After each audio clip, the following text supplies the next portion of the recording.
রয়েছেন, কেন্দ্রে রয়েছেন, তিনি তার ভোটাধিকার প্রয়োগ করছেন।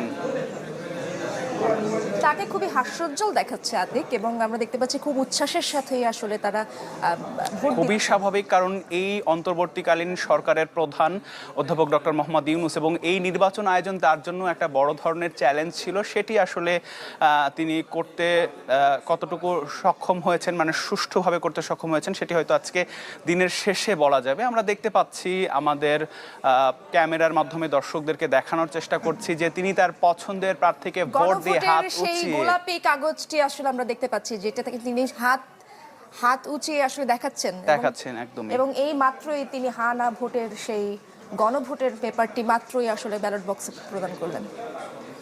বর্জন করলাম, যেসব দুঃস্বপ্নময় অতীত ছিল সে অংশটা সম্পূর্ণরূপে বর্জন করে আজকের থেকে আমরা প্রতিটি পদে নতুন বাংলাদেশ সৃষ্টি করার সুযোগ পেলাম।